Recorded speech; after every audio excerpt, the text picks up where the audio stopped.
We were some 20 minutes on the road and about 10 kilometers away from Shillong, this time traveling to the South Khasi Hills, better known as the Rewar Sepngi area. The weather was playing up and there was a slight hint in the air that indicated the possibility of some rain. We made our way through the Eastern Air Command, Elephant Falls Junction as we headed to Mauplang and beyond. We had started early to avoid the morning school rush hour.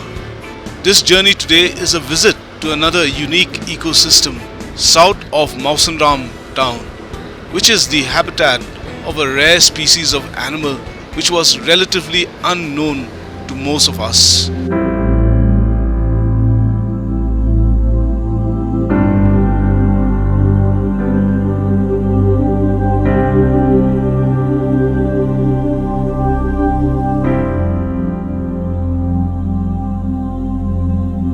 It was just recently that the villagers near the wildlife habitat have embarked on a mission of conservation and preservation of this unique animal. After some time, we passed the Lingyong Valley, a vast and long stretch of paddy and vegetable patches on both sides of the road. Our next village on the way was Tirsad. The road through the bazaar, made more narrow by the shops and cars parked on the sides of the road. It is more than an hour's drive. Outside, the sky was looking gloomy and grey. We were not prepared for any change in weather, and if it was going to rain, then all our plans would have to be postponed. We were nearing Mawsynram when the fog made its appearance and soon encapsulated the road ahead. The visibility level was reduced to such an extent that after 25 meters ahead, nothing was visible but just the white wall of fog on the road. The fog and mist cleared up as we reached Mawsynram. It was some years ago that Mawsynram has upstaged Cherrapunji or Sora and is now known as the heaviest rainfall receiving area in the world. Both these places are situated on plateaus of almost identical altitude and separated by a vast and deep gorge. So when the southwest monsoon clouds, heavy with moisture, reach the southern parts of the Khasi Hills bordering Bangladesh, they release a major chunk of the moisture into these hill slopes, valleys and plateaus. We enter into Meghalaya Somat, one of the 25 aimships in Khasi Hills. It is a territory under a traditional head or chief that borders Hima Mawsynram in the north and Bangladesh in the south. To the west is another aimship, Hima Bhowal, and to the east it is Hima Dwar. Maukasain village is one of the oldest settlements in Meghalaya Somat. The other adjoining villages are Maurapat and Phlangwanbroi. The fog gets thicker as we draw closer to our destination. At the moment, it seemed impossible to carry on with any visual documentation in the village because of the weather condition. Our first stop was the Visitors Lodge, an office of the Meghalaya Somat Tourism and Multi-Purpose Cooperative Society at Phlangwanbroi. We were hopeful that the weather would clear up soon and allow us to do some exploration of the village and its precious wildlife. Meanwhile, we were invited inside the Visitors Lodge for a cup of tea and biscuits. Inside, the rooms were well kept and tidy. It is a decent accommodation in remote rural Meghalaya with the basic amenities available to make anyone's stay at the lodge a comfortable one. We got into a conversation with the host and inquired all that they could tell us about this unique ecosystem, home of the rare Highland gibbon. It's a mix of folk tales, wildlife stories, the social and economic life of the people in Meghalaya Somat. The Malay Somad Multi-Purpose Cooperative Society was formed in 2008. Initially, the members were involved in animal husbandry. Tourism soon became a part of the society's agenda in 2015. After some time, we were taken to the forest habitat of the Hulok gibbon, the primary reason for us visiting Phlangwanbroi. Apparently, this rare animal, ape species, has been part of the ecosystem of the Malay Somad villages for ages. This piece of news was something of a surprise for most of us because never before was it reported or made publicly known that there were Hulok gibbons south of Mawsynram. We are 13 kilometers south of Mawsynram and we are on our way to one of the unique places here in Phlangwanbroi, and this where we're going now is the Hulok gibbon country, and we might see them, we might not see them because they're very elusive, but we're going to try to give you some visuals of the Hulok gibbon in Phlangwanbroi. The only Hulok gibbons known to us were in Nokrek, Garo Hills and Nongkhalem in Ribhoi district. The common name of the gibbon is Huleng. We spoke to the chairman of the Tourism Cooperative Society to learn more of their conservation initiative. Nakliang jongi kum ka society na duk kidaki arsnam manswa ngila don he kajing sngoto ba kaldai kapor yangi bangin penek pensa ye kidaki Huleng ki badon hakane ka than ka jongi ka hakane ka hima ka jongi namar bang yo sngo ba kiwi ki jaka kini ki jaj mrat kila jandu jaj tenak ta daw ngi namar hangneng ya don kini ki mrat ni sim kini ka kabu ban penek pensa ye ki kum kajing kentiu ya ka kam juga kai perthai ka ba ngiju persang na kalian juga society ban kentiu hakane ka than ke jongi. It's a steep descent all along the trail which leads to the Umni River valley down below. It's most likely that the difficult terrain has helped the gibbon from being hunted to extinction by the villagers. The General Secretary of the Tourism Society, Tingshan Dokhaj, explained that in the past, the Huleng or gibbons were to be seen in and around the villages and they were not fearful of the villagers. However, as time passed, they were hunted and their population gradually dwindled.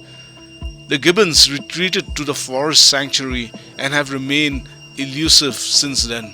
Mencuang impatip bakai kini ki Huleng ani ki Hulok gibbon sebagai ong kidon hangne long ngitip hi bagi don tang bolong impat long ngimpat senguthu kumno ban penek pensa eki ngilong ngidang treat eki lan ngidang pe eki kum kisau kum ki marat te ndai nadu bangi suthu ba pleng kini ki Huleng kini ki wei na ki marat ki jingthau ki badan hangne pop perthai ki bagi du jan kidan stang hakani ka hima ka jungi bat stang kat tu kat ni pop perthai te ngi suthu ba kini ki long ki batan kam te ngi persang ban persuthu ki breu bada ki bale awareness te ngi ba kani ka kam jong kai kan saroi hangne namar ba ki suthu ba kini ki breu ki la stang ban wan ban ya pikai gini wala ki pat i bha mentaru ndrei harin sansnem dusnem ki ban sawan ngi isu ba ki kini kinsa long ki ba kam jong kai hangne kan long ka di ka wei ki ba ka ban roi ban par ba ka ban yonong ki snong bar ka wei te hapor mensua ki pat siat kini ki Huleng ki wan hadu ha snong bar ki wani le kai ru bar kini ki khna po snong ki wan pikai kum tu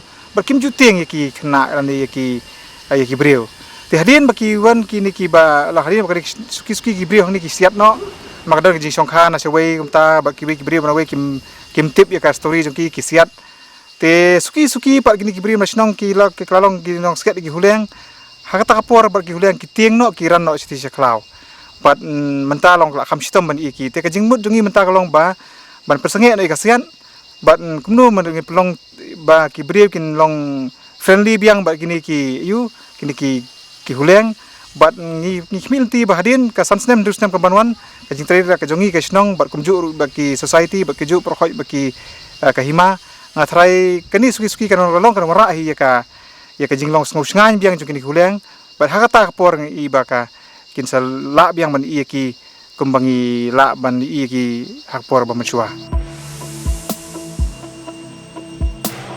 While on the way down to through this Hulok Gibbon country, we met Pak Shandyar, who's just carried this load of wood, and this wood has been carved to make the handle for the spade. So this is a sping mokhio, and he's going to take it back to the village and fashion it some more before he sells it in the market. So this is the life of most of the villagers here in Phlangwanbroi. It's a hard life, but it's the natural resources here are plenty and people live off the land. So let me see how heavy this load is. This Pak Shandyar has gone down all the way 6 in the morning, and it takes him about half an hour going down. Coming up will take about an hour or so. This is a heavy load. It's about, and this wood is still wet. This is about 40 kilos.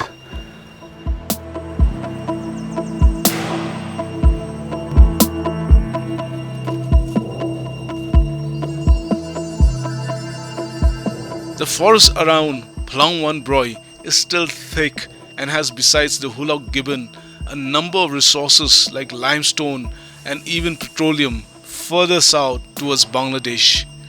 The acting aim or chief of the Hima Malay Somat spoke to us on the state of affairs concerning the forest land and its resources. In Panet Sa, Kamtam Nikuling, the Kapangi awareness program, Shakishnong, Kitao, Kipton Pohima, but Naglang Jong Nago, chief, Naron, Rocking Tumuba, Banpej, Yiki, Katok Niki Cloud, Jong Kaimaki, Kiba, Kibru, Kimpadia Tree, the in Sara, Kadorbarima, Ban, Bu Karpang, Yitaki, Cloud, the Katapat Kashong, Kipa, Lucky. Menjur niki menjur, rena keleng jonga tengah don jing temu dah kamu ruang kadai banton ki klau nama orang itu balada klem don ki klau, kemudian kini ki uleng te ski long kin sapet kin saja no. Ya mentangi don kejeng maham bat ki don roki snong apa kai majongi ki pelabu ro deka kuna. Nama ki larai dek dor snong bat kinu ki bat penyap ya uleng ladalap kemudian kin pain san hajar rengka. Ki don ki snong bat ki bom pat bu pain dari ki labu kejeng maham. To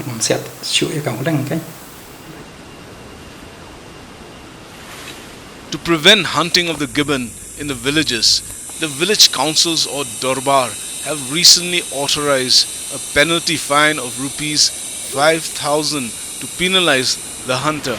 It's a much needed bold step to deter and prevent loss of wildlife and habitat in the area.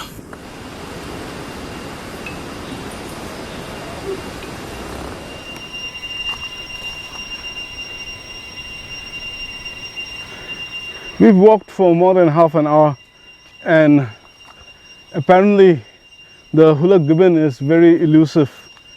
It's just down below this gorge, this massive gorge, that most of these groups of Hulok Gibbons exist, and feeding on fruits and leaves.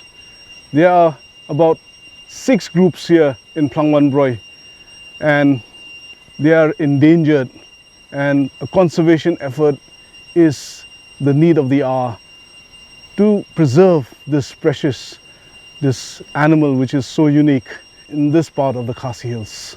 We make a return unsuccessful in getting a glimpse of the Huleng. Phlangwanbroi and the adjacent villages sit on a plateau-like ridge with a steep forested gorge on the western edge, while on the eastern side it gradually slopes down and drops down a steep gorge. The southern area slopes down all the way to Bangladesh. One of the elderly men narrated the origin of the Hima Malay Somat. It was an interesting piece of information. The fact that there is a folk tale about the Huleng or gibbon in Malay Somat reveals that the animal was very much a part of the landscape in the past. In short, the story is about a girl which turns into a gibbon after she runs away from her family. She never returns and continues to live in the forest as a gibbon till this day. Kabanangkong day kay nong malay. Te nanong malay ki kiw smok sain. Te namo ko sain don ki bawan hiar hang ne. Don ki basa mo sain. Nang ta sa kaway pat kas nong kabakiwan kiw lang hang ne. Kaday na dew saw. Na dew saw. Te na dew saw ki wan kiw hamuk nai. Te namo knai ki wan kiw hang ne Phlangwanbroi. Te ngi song lang. Te mentak la roi kla yar kla nong ba. Today kita kisnong kiban ng kong ng siyap kibawan penlong sinong hakan gijika. Te pila ban patay khindian. Benno bat kumno pia kijingi dei habreng ibriu bat unu huleng hang ni. Kijingi thuk hana jong ki temen menswa ki ong ba ku huleng ke kelada ke breu. Namar balai kita ke breu ke kela huleng. Namar ba ke jaito. Te hakawai kisnem ke kelia ke kemi. Ong mei te mentang ila dep ot yuk ba yuk hau la dep lum yang sem ki phan ki shreu la dep te ndala dep kumne ngin les kumno kemi te ke thok ong khon ndala dep lum la dep lang kumne tingi hab ban serti biang ndala dep rep la dep serti kum tol dep mai hab thang ndala dep thang hab thong ndala dep thong te kawan sekepor ban thiu kan ban man pen khoi man pen san tu jung thong gen te kata ka khon pat ka sung tho ba kata ka kam kalong ka kam ka bastom ka bathait ka basnai ban tre kum ta ka klau no ya ka tadong le jong Klau na trong lo jong. hoi ka bread ka kemi te ka mare te ka kemi ka bread ik to ka tadong sa ka khon ka lik ne sbak bat ka mare no nang tak lik pen no klau ka man huleng ha ka ta ka por We visit the other sections of the village to get a sense of the way of life and to know more about the people. There are about 270 households in Phlangwanbroi. A majority of the villagers are cultivator farmers, making a living out of selling broomgrass, bay leaf, betel nut and betel leaf. We were told that the literacy rate is around 90%. There are 2 lower primary schools and a government upper primary and secondary school. There is a health sub-center, but most of the time the sick are taken to Mawsonram and Shillong for treatment. A post office and Anganwadi center are the other government establishments in the village. Phlangwanbroi is adjacent to 2 other villages, Maurapat and Maukasang. The village lacks development and much of the amenities are lacking. There is a water scarcity problem. Their only source of fuel is firewood from the forest. The internal footpaths are few and overall cleanliness needs to be improved. Much work is required for the village to launch itself as a tourist destination. The presence of the Hulok gibbon, a number of caves and trekking trails, besides a variety of birds in the forests surrounding the villages are major attractions. It's just a matter of time before this place becomes an eco-tourism destination. But a lot needs to be done, like waste management, capacity building of the residents and skilling of the youth in hospitality and services. Conservation and protecting the ecosystem will play a major role in the destination management. One can only hope that this beautiful landscape remains an asset for generations to come.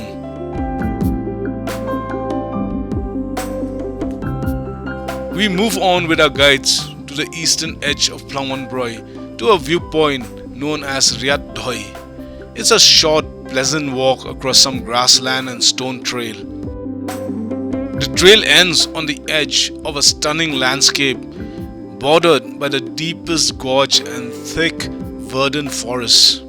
Across the horizon and the canyon river valley is a raw, beautiful wilderness, an unknown country that extends for miles. There is nothing for us to do but to get all our senses immersed in this awesome, stunning landscape.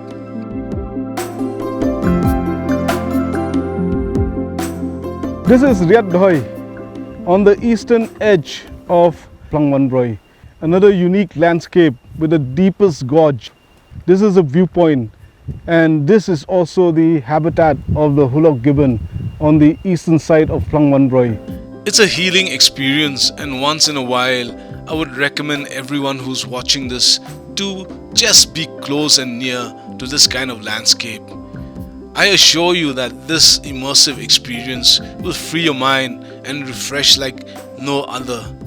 The sheer, steep cliffs, the rugged beauty and inaccessibility of the gorge is an added attraction that remain in our memories for a long time after we left the viewpoint.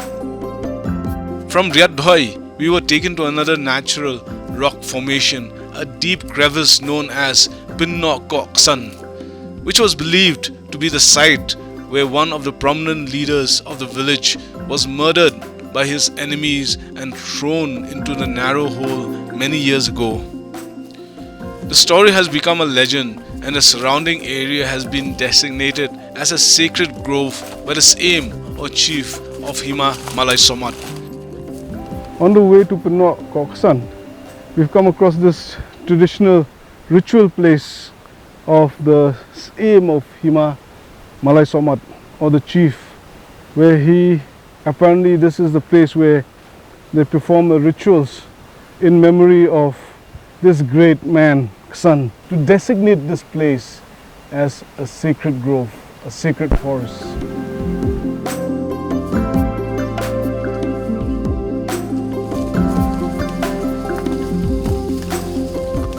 So this is the place where a person from this village, Phlangwanbroi, an intellectual, was killed and murdered and thrown here in this vertical cave called Khasi. We headed back to the village after the brief trekking to be greeted by a happy bunch of kids playing in the dusty village lane. Our next destination was a cave inside the village. This is another aspect of the landscape, caves, and this is the Krem Jalabit. It's a 200 meters cave, and apparently it goes to the other side, and there's an opening on the other side, but we will not go across because it's a bit wet and muddy out there. We'll just explore some sections of the cave. This is the area which gets the heaviest rainfall in the world, and water has played a major role in shaping the land outside and inside. There are quite a few caves in and around Phlangwanbroi. The Krem Jalabit is a sandstone cave about 200 meters long.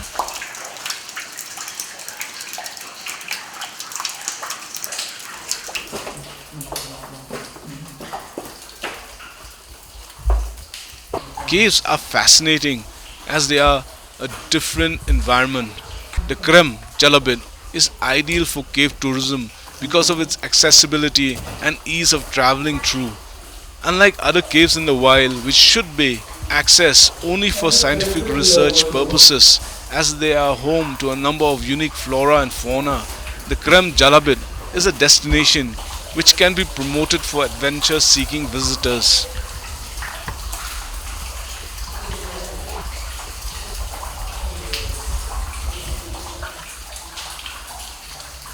It's a fairly easy walk across. The walls are covered with a moss which glows when the light falls on it.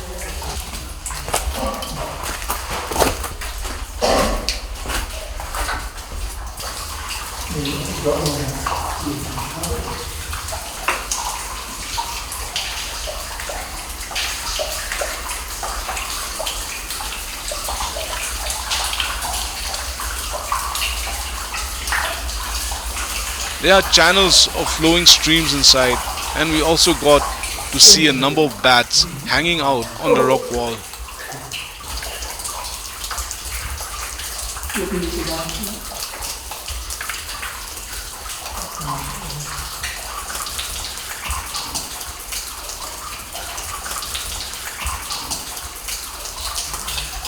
This place is dripping with water all over.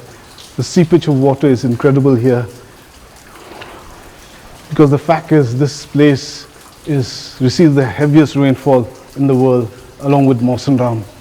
And this climate here, the paleoclimate, inside a cave is totally different from the outside world. This is an incredible place.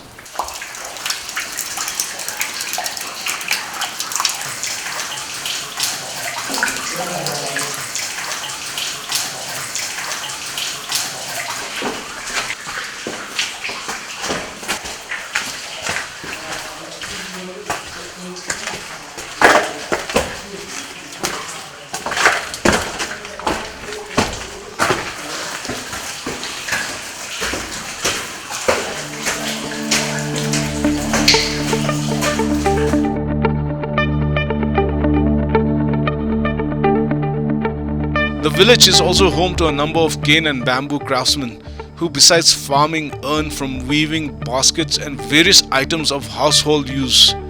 This traditional craft has been handed down for many generations and remains an important cultural manifestation that can be showcased to the outside world.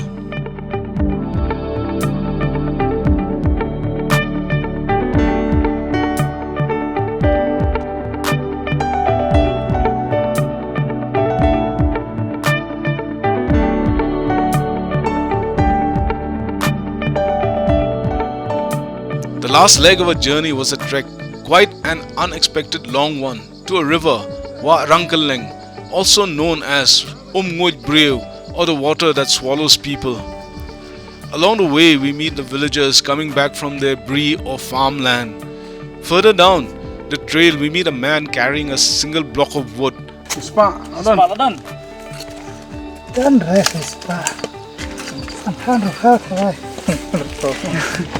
These are scenes which we do not usually come across in our day-to-day life, but here and in the southern slopes of the Khasi hills, these strong men, supermen, do exist, and they deserve accolades for a task which is a test of the human spirit and physically challenging, if not physically impossible, considering the structure and size of the men in this part of the world.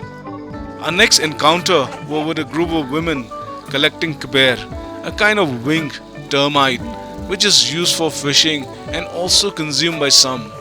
It may sound unnatural to some, but insects are important sources of protein and are healthy, organic, non-vegetarian food. We finally reached the river. It's a popular angling spot as there are plenty of fish. The river widens into a pool and looks almost like a small lake. It is further downstream that the water actually flows down into a series of waterfalls. The day is almost done and we need to head back home. The little that I saw and heard in Phlangwanbroi points to the fact that this village is a potential tourist destination, having lots to offer. I am sure that there are many more interesting sights and sounds to be explored and trails to be trekked in Phlangwanbroi.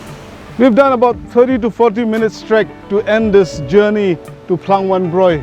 What a better place to end it in than this Rankaleng or Broi, believed to be one of the other destinations in Phlangwanbroi. Phlangwanbroi has a lot to offer. It's got caves, it's got trekking trails, it's got the hula gibbon, but most of all the people are nice and they're very friendly. Until we meet again in another village, goodbye.